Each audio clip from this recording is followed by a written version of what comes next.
Nobody told me the tree would change me. I thought I was the one doing something to it. That's the sentence I kept writing in my journal around day 47. I'd gone outside every single morning. Rain, frost, embarrassing levels of pre-dawn grogginess, pressed my palm flat against the bark of an old oak in my backyard, and just stood there. Sometimes 30 seconds, sometimes 20 minutes. I didn't know exactly what I was chasing, but I'd been deep in the Hermetic texts, specifically the teachings attributed to Thoth, the Egyptian deity of wisdom, writing, and cosmic order. And something in those writings had lodged itself in my chest like a splinter I couldn't ignore. Thoth doesn't give you a wellness routine. He gives you a framework for understanding how consciousness moves through the material world. And somewhere inside that framework was this radical idea that the natural world isn't backdrop, it's participant. It's alive in a way that Western modernity stopped knowing how to measure. So I ran an experiment. Every morning for 1 full year, one tree, my hands, and whatever Thoth was trying to say about the relationship between a human being and living matter. What happened across those 365 days reorganized the way I understand attention, energy, and time itself. And that's what this video is about. All of it, starting from the beginning. I'm Daniel, and this is Hermetic Talk. And before we go anywhere near bark and bare feet and the specifics of the practice, we need to talk about the intellectual foundation. Because if you skip the philosophy, what I'm about to describe sounds like something you'd find on a very niche wellness blog. With the philosophy, it becomes something else entirely. Thoth, sometimes rendered as Tahuti in older Egyptian tradition, is not simply a god of writing in the narrow sense we use that word today. In the Hermetic corpus, in the Emerald Tablet, in the Kybalian's lineage, Thoth represents the Logos principle, the idea that the universe is fundamentally organized by mind, by intelligence, by a kind of intentional pattern that runs through everything from stellar bodies down to moss growing on river stones. The core teaching that drove this whole experiment comes from a passage I'd been sitting with for months. The principle is this: all material things vibrate, not metaphorically, not as a feel-good abstraction. Vibration in the Hermetic system is the mechanism through which consciousness expresses itself in form. A rock vibrates differently than water. Water vibrates differently than wood. And a living tree, something still metabolizing, still exchanging gases, still drinking from the dark underground, vibrates in a register that Hermetic teaching suggests is close enough to human biological frequency to create a real and measurable exchange. This isn't mysticism sprinkled over biology. The Hermetic framework predates the separation of science and spirituality. It treats them as one inquiry. What Thoth teaches, if you read the source material seriously, is that awareness isn't produced by the brain and then trapped inside the skull. Awareness is the field. The brain is more like a receiver, a tuning instrument, and the quality of what it receives depends almost entirely on what you point it toward and how still you get while doing it. So here's the practical implication that started this whole year-long project. If human awareness is a field phenomenon, and if living organisms vibrate within that field, then sustained, deliberate contact with a living organism, a tree specifically, because of its size, its root depth, its age, its extraordinary stillness, should produce a discernible effect on the human nervous system over time. Not magic, an experiment. Thoth is also credited with something that gets less attention than it deserves in popular Hermetic discussions: the teaching on correspondence between inner states and outer reality. As above, so below, is the famous line. But the less quoted extension is, as within, so without, which in practice means that the state of your inner world is always, without exception, being broadcast outward and drawing corresponding experiences toward you. When you stand against something ancient and rooted and biologically patient, you're not just touching a tree, you're introducing your nervous system to a different set of instructions. I personally think this is the most underrated part of the entire Hermetic framework, more practically useful than anything in popular manifestation culture, and it's almost never discussed in these terms because it requires you to actually go outside and be uncomfortable for a while. There's no app for it, there's no supplement, there's just you, a living thing, and time. The question the experiment was designed to answer: does that contact, repeated, intentional, accumulated over a full year, actually change anything? Not theoretically, measurably. In mood, in cognition, in the quality of attention, in how a life actually feels from the inside? Year one answer? Yes. But not in the ways I expected. And the ways I didn't expect are what make this worth your time. Let me take you inside the experience, because the theory only means something once you know what the practice felt like against real morning light. The first 2 weeks were almost entirely humbling. I chose an oak, specifically because oaks in Hermetic and Druidic traditions are consistently associated with deep time and structural endurance. This one was old enough that my arm couldn't reach even halfway around its circumference. I'd go out before sunrise, usually around 5:30, place both palms flat against the bark, close my eyes, and try to, what's the right word here? Listen. Not for sound, for something subtler, a quality of presence. For the first 14 days, I felt nothing except cold bark and mild self-consciousness. Day 15, something shifted. I don't want to over-romanticize it. I didn't have a vision. There was no voice from the oak. What happened was more like this. My breathing, which had been shallow and slightly effortful for as long as I could remember, suddenly dropped. Not metaphorically, I felt it physically. A descent in my chest, a release of something I hadn't even registered holding. I stood there for probably 40 minutes and didn't notice time moving. When I came back inside, my wife asked if something had happened. I looked, she said, different. Quieter. That was the first data point. By the end of the first month, the morning contact had become structurally necessary in a way that's difficult to explain without sounding dramatic. Before we continue, there's something I want to place in your hands. We've gathered 12 years of Hermetic source material, the Corpus Hermeticum, the Emerald Tablets, and more, stripped of fear bait and rebuilt as a working initiatory sequence into a single 3-volume library for those who feel the pull towards something deeper.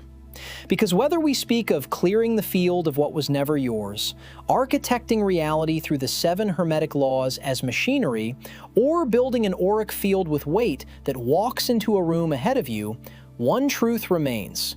Understanding without sequence leaves the ground unowned and nothing moves. This is for anyone who's ready to work the initiation in the order it was always meant to be worked. You'll find it in the link in the description below, or you can scan the QR code right here. I'll give you a moment to do that.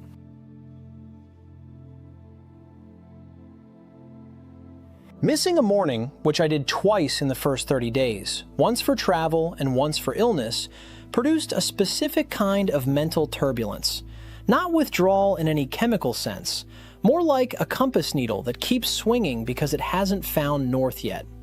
The day felt unmoored. Decisions that normally felt obvious required more effort. The world had slightly more friction. I started a dedicated notebook around day 30. Not journaling in the traditional sense, I wasn't documenting feelings. I was logging variables. Duration of contact, weather, quality of sleep the night before, the texture of my mental state before going out and after coming back in.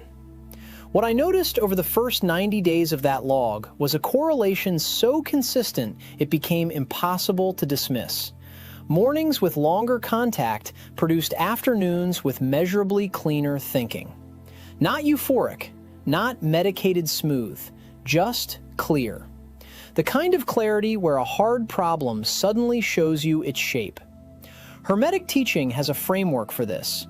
In the tradition attributed to Thoth, the concept of polarity, one of the 7 Hermetic principles, holds that all states exist on a continuum, and that movement along that continuum is possible through deliberate practice.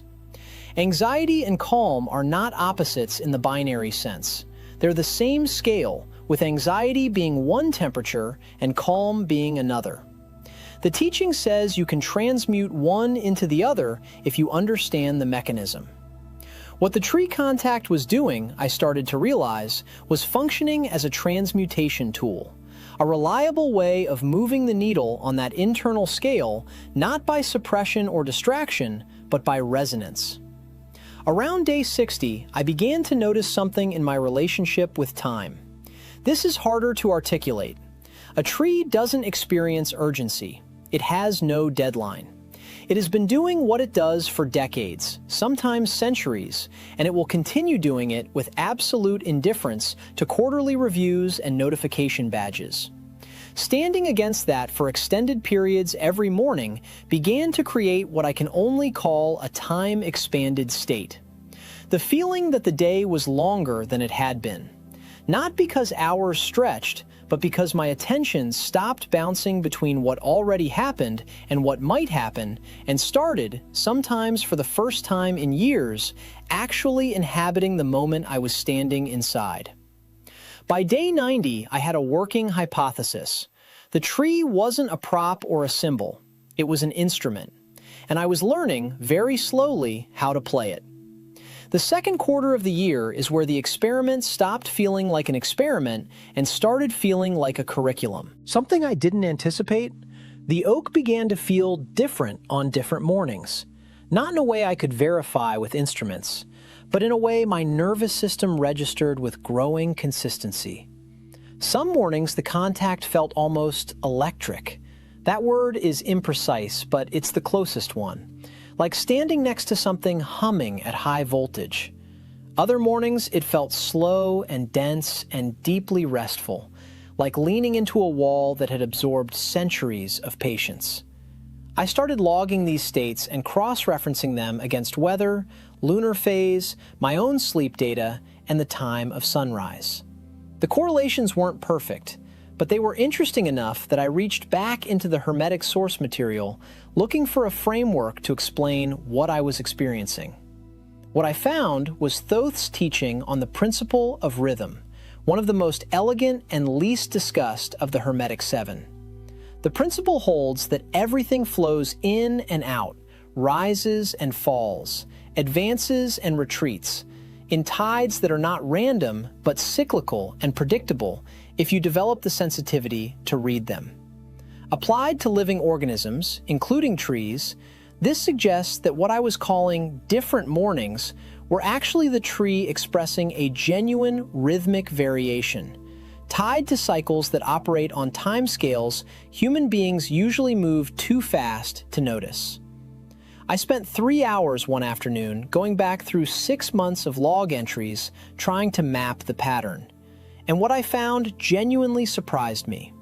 The mornings I'd marked as electric clustered consistently around the same phases of the lunar cycle. And the mornings I'd marked as still or dense fell predominantly in the opposite phase.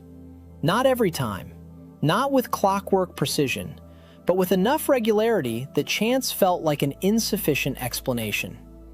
This is where Hermetic practice starts to diverge sharply from what popular culture does with it.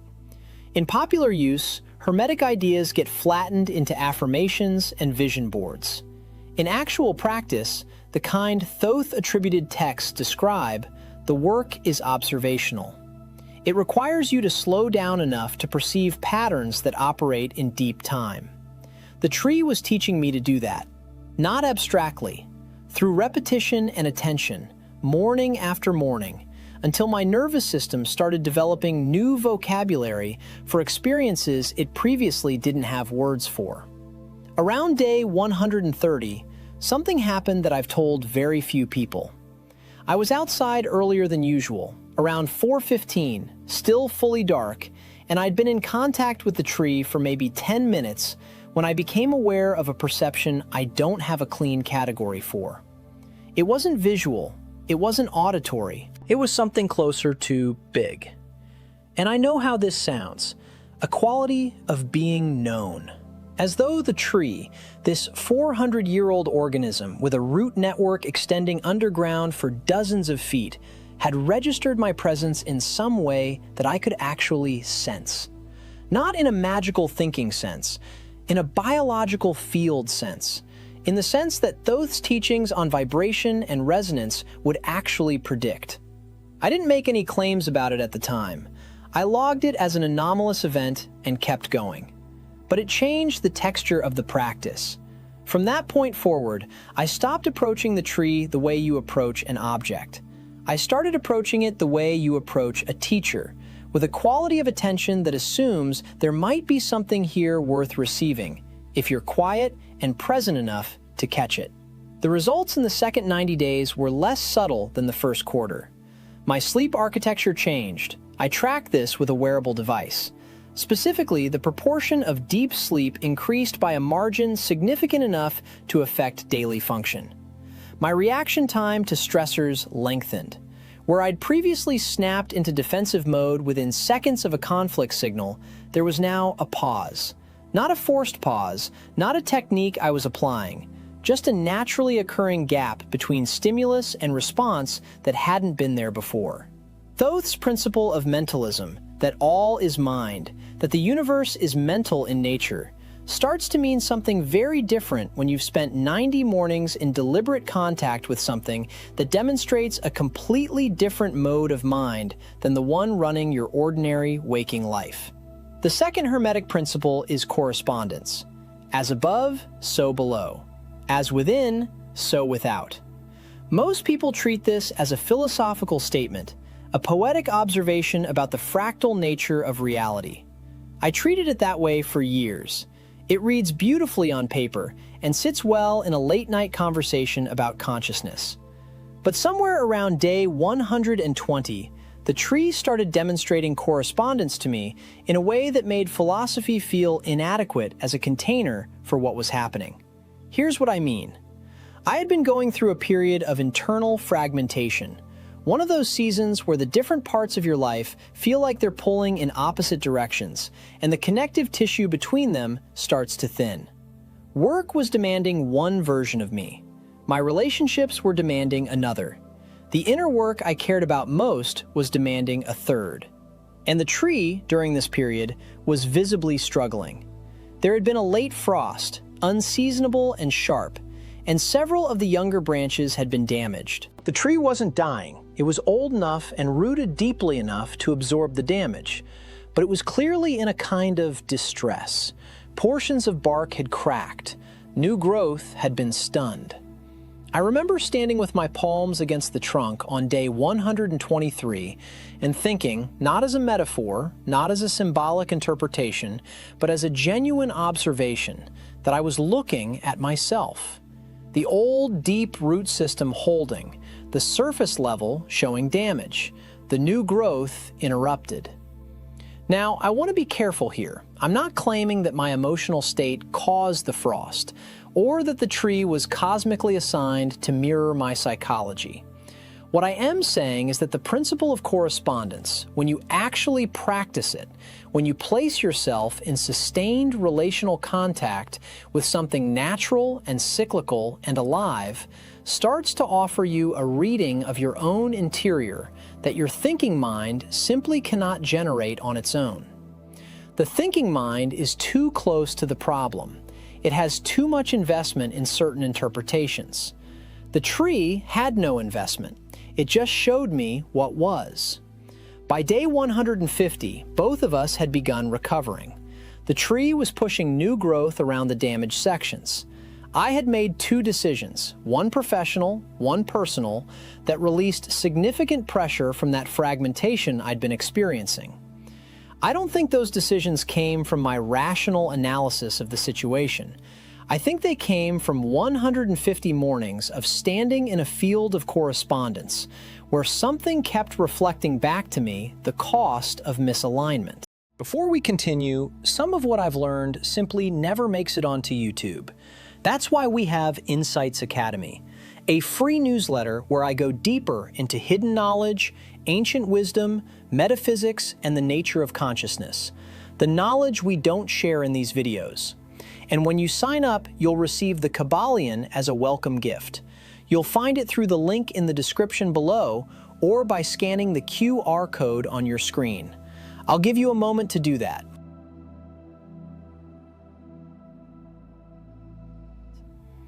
Thoth's teachings on correspondence weren't abstract to the ancient Egyptians. The practice of reading nature, the Nile's behavior, the movement of stars, the condition of plants and animals, as information about the interior world and the divine order was central to their entire civilization. The priest class wasn't simply observing nature for agricultural planning, though that was part of it. They were reading the external world as a text written in the same language as the soul. The correspondence principle assumes a unified field of meaning that runs through all levels of existence simultaneously. Touch a tree every morning for long enough, and you start to feel the seams of that unified field. I'm Daniel, and this is Hermetic Talk, and I'll tell you plainly that the correspondence work was the section of this year that most defied my expectations. I had expected mentalism to be the transformative principle.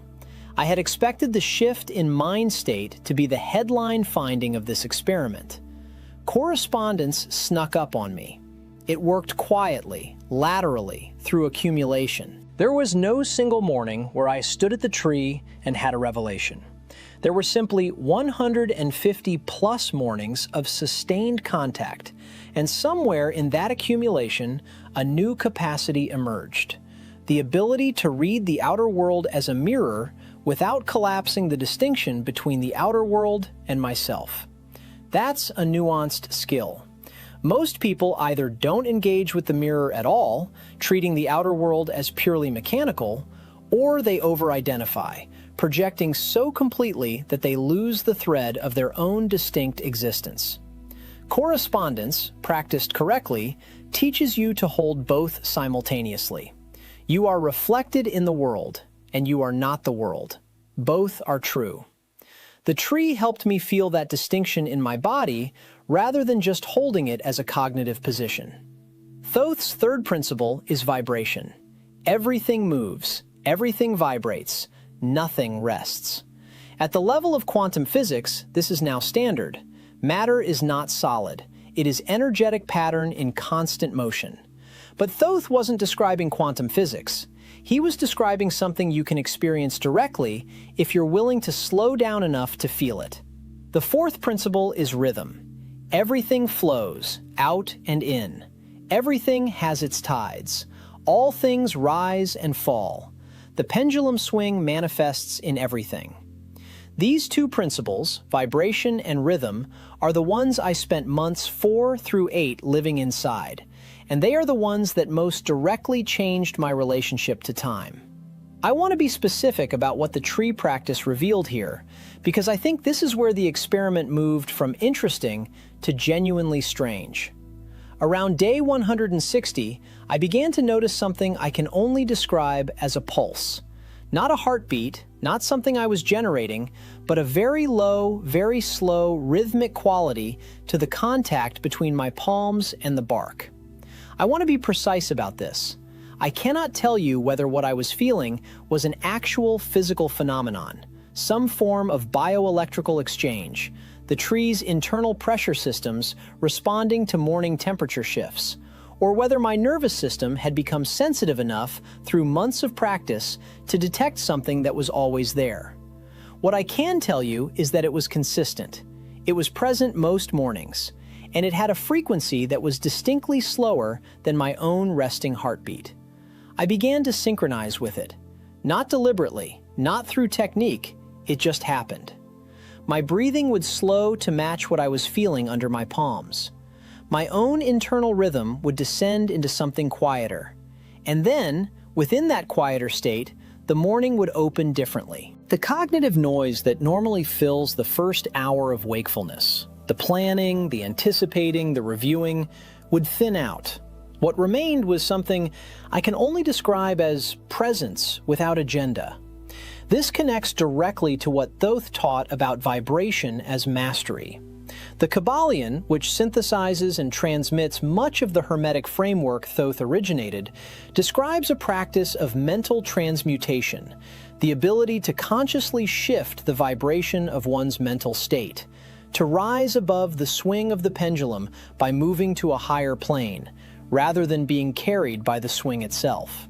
I had always understood this as a mental discipline, a cognitive reframing, a practiced stoicism. What the tree practice showed me was that it can also be a somatic one, that the body, placed in sustained contact with a different vibrational register, will begin to carry that register into ordinary life. By the end of month 6, I noticed that the mornings when I missed the practice, there were several, travel being the primary culprit, felt qualitatively different from the ones when I kept it. Not just psychologically different, physically different. The day's rhythm was faster, more jagged, less coherent. I had previously attributed morning mood variation to sleep quality, hydration, the previous evening's content consumption. Now I had a clearer variable isolated. Contact with something that vibrated at a different rate than my nervous system's habitual frequency was producing a measurable shift in my daily experience. Month 7 brought something I hadn't anticipated: seasonal grief. This is the principle of rhythm operating at a longer wavelength. The tree in autumn is not the same tree as the tree in spring. Not just visually, not just in leaf cover, but in the quality of contact. There is a withdrawal that happens, an energetic recession that is palpable when you've been paying attention for long enough. I found this genuinely difficult. I want to be honest about that.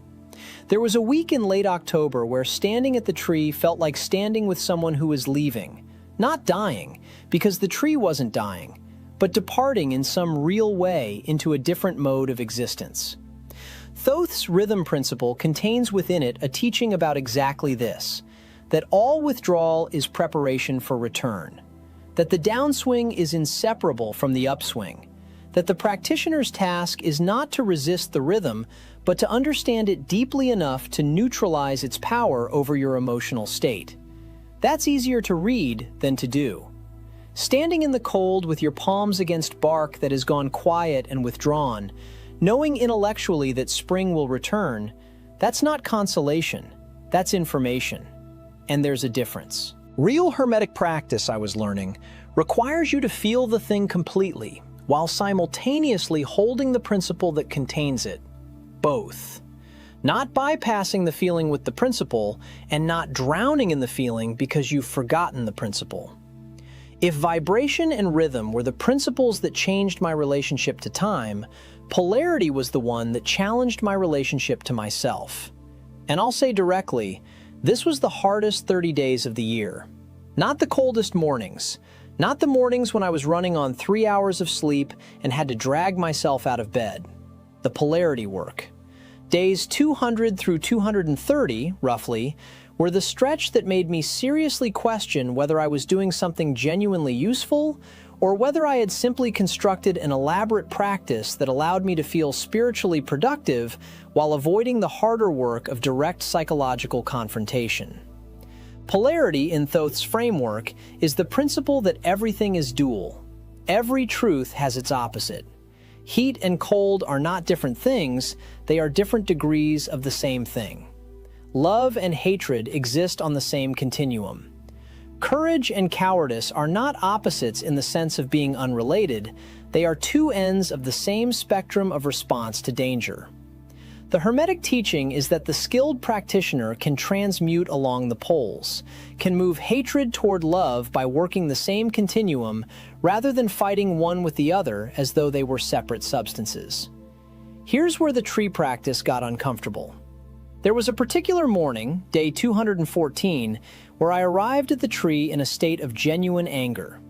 I'd had a confrontation the evening before with someone I was close to, and it had not resolved, and I had taken it to bed and woken up with it still running. I placed my hands on the trunk, and for a long moment nothing happened in the way it usually happened. The quieting I'd become accustomed to didn't come. Instead, what arose was a very clear sensation that the anger was not wrong, that it was not something to be hushed or spiritually managed away, but that it had a legitimate charge in it that I had not yet fully listened to. I spent that morning standing at the tree for 40 minutes instead of the usual 15. And what shifted was not the anger transforming into peace. That would have been the easy story, the satisfying arc. What shifted was my relationship to the anger. I began to feel it as a communication rather than a contamination. The polarity principle, received not as a concept, but as a lived experience through that sustained contact, made it possible to hold the anger at arm's length without suppressing it, to examine its pole, to understand what its opposite end of the spectrum was pointing toward, and to see that the anger was simply the far end of a care that I had not been able to express adequately. Personally, I think this is the most underrated application of Hermetic polarity teaching. Not the grand transmutation of base emotions into spiritual gold, but the quieter, more precise work of understanding that your difficult emotions are not enemies of your inner life. They are communications written in a register you haven't yet learned to read fluently. The tree became, during those 30 days, a kind of translation surface. The stillness of its contact didn't eliminate what I was carrying, it made it readable. I spent a full afternoon after one of those sessions going back through the Kybalions chapter on polarity, which I'd read 3 times before, and I came away from it with an entirely different reading than I'd had previously. The principle isn't fundamentally about emotional management, it's about ontology, about the nature of what opposites actually are. When you understand that your worst states and your best states are made of the same substance, simply vibrating at different ends of the same spectrum, the project of self-development changes character entirely.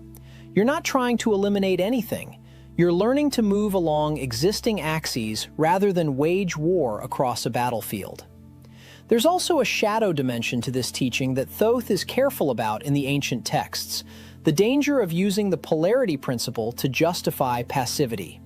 If everything is dual, if every evil contains its good and every fall contains its rise, the undisciplined mind uses this as permission to stop making distinctions, to collapse ethics into relativism.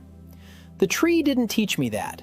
What it taught me, what 230 mornings of practice taught me, is that holding polarity as a lived reality requires more discernment, not less. You must feel the full spectrum to navigate it wisely. The practitioner who is transmuted along the poles is not someone who has stopped caring about the distinction between high and low. They are someone who understands that distinction from the inside, from having traveled the full length of the continuum in their own experience. Day 365 was a Thursday in early spring. I know that because I remember the specific light.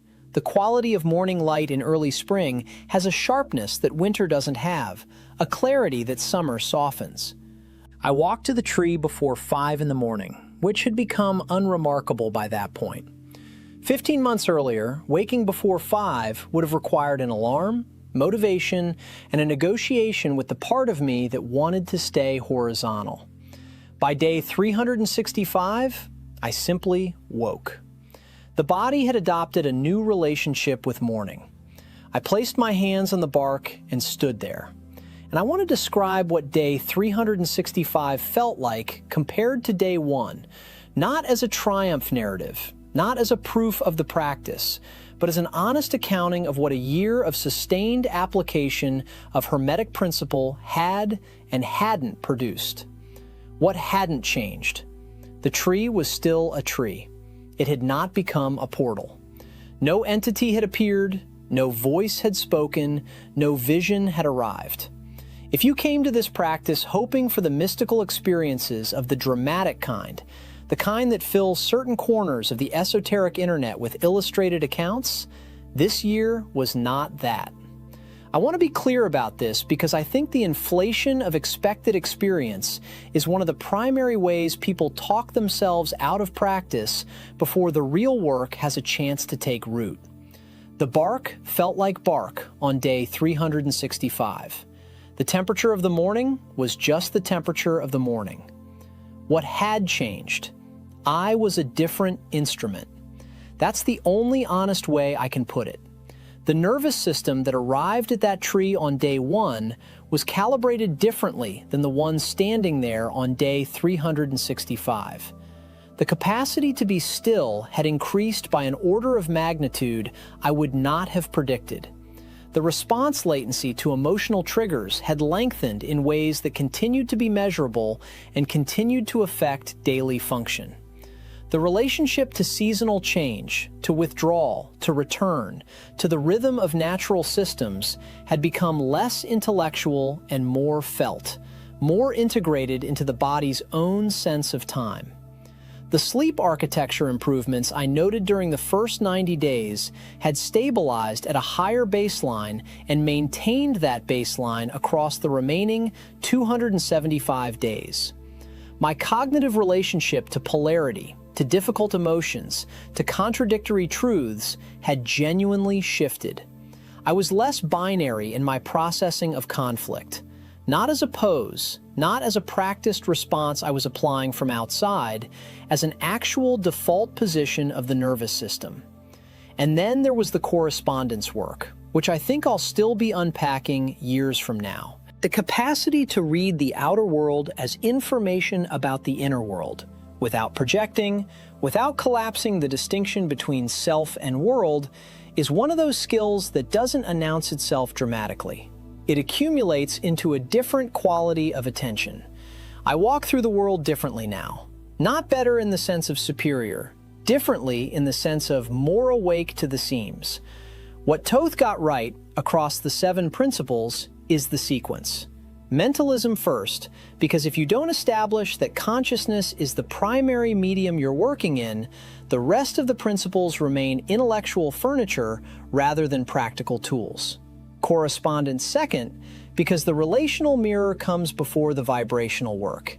You have to know how to read the world before you can learn to move within it. Vibration and rhythm together, because they are experientially inseparable. You cannot feel vibration without rhythm, and you cannot understand rhythm without feeling its vibrational texture. Polarity, which requires the previous 4 to be present before it becomes workable rather than destabilizing. And causation, the 6th principle, which I haven't spoken about at length, but which threads through everything. The understanding that nothing happens by accident, that every effect has its cause at some level of the system, and that the practitioner's task is to work at the level of cause rather than to perpetually manage at the level of effect. That shift, from reactive effect management to proactive cause navigation, is what I'd call the practical output of a year of this practice. Somewhere around month 10, I got a comment on a previous upload, my video on the Emerald Tablet's structural logic, from a viewer named Marcus, who wrote something that stayed with me. He said that Hermeticism keeps attracting people who want to understand it and repelling people who would actually transform from it. I think that's exactly right. The practice of touching a tree every morning for a year sounds absurd in description. It sounds less absurd when you're on day 365 and your nervous system has reorganized around a different relationship with time, presence, and natural intelligence. Thoth's contribution to human understanding wasn't a set of ideas. It was a set of practices disguised as ideas, waiting for someone willing to cross the threshold between reading and doing. That crossing is the whole thing. Everything else is commentary.